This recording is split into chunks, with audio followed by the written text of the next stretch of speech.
Brilliance Audio presents Forgotten Bones by Vivian Barz, performed by Julie Mckay. Prologue. I really don't understand the appeal, do you? Derek Ritzeman yammered on from the driver's seat. He did not wait for his girlfriend to answer before he continued, just as she hadn't expected him to. Derek always became rhetorical when he was in a snit. I mean, we've got to deal with noise and pollution and crackheads and tourists, but at least if we get lost in Frisco, some banjo-playing brother daddy isn't going to go all Deliverance on us in a backwoods shed. Uh-huh. Derek could have been talking about the moon, for all Danica knew. He'd been going at it for a good 10 minutes, and she'd ceased listening after about 2. Danica, unlike her ill-tempered travel companion, was not in a snit. She gazed over at Derek, hips swiveling against the heated leather seat, and something inside her stirred. She was feeling rather randy, hoping for a little action. If he'd only shut the hell up. I must have taken a wrong turn, Derek said. Where? I don't know, since half these damn roads don't have signs. How do they even give directions out here? He cleared his throat, grunted. Okay, what y'all cowpokes are gonna want to do is turn right at the fork in the road by that big old barn with the missing door. Turn left when you see the rusty trailer with the bullet holes, the one for cooking meth, not murdering hitchhikers. If you hit the junkyard with the feral dogs, you done gone too far. Derek barked out a laugh and smirked at Danica, impressed with his hick impersonation as much as he was with himself. Danica, not so much.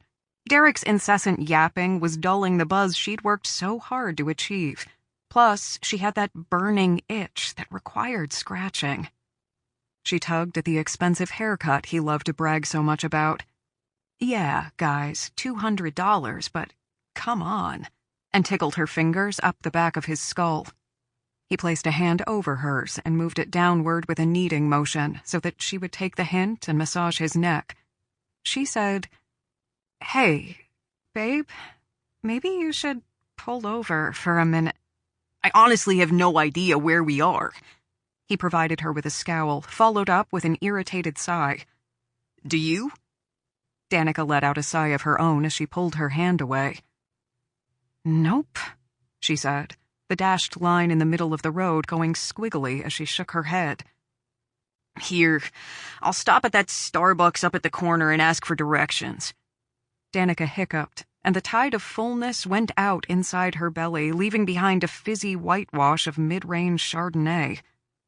Man, she was drunk, realizing now just how little food she'd eaten, but just how much wine she'd tossed back. A whole bottle? 2. But she hadn't been hungry earlier, because who the hell has people over for dinner at 6 p.m. on a Friday night? Oh, that's right. Boring married people with kids. That's who. And thank God she wasn't one of them. Danica squinted. Was Starbucks? Exactly, Derek snorted. I know I should have asked for better directions when we left, but I literally would have burst into flames if we'd stayed there even a millisecond longer. It's like they were trying to hold us hostage. You know, it's almost 10. Greg said there'd be an actual town area in Perrick with shops and gas stations and whatever to stop and ask for directions in case we got lost, but I haven't seen anything, have you? Nope. God, I really wish you hadn't forgotten your phone back at the loft. And I really wish you hadn't let your battery die. Danica dipped her head forward lazily, her hair falling over her face. They hit a pothole, and she brought it back up with a sharp jerk. Derek looked away from the road just long enough to eyeball his swaying passenger. Jesus, Danny. Exactly how many glasses of wine did you have? Just enough to make Shelley and Greg interesting. Sample complete. Ready to continue?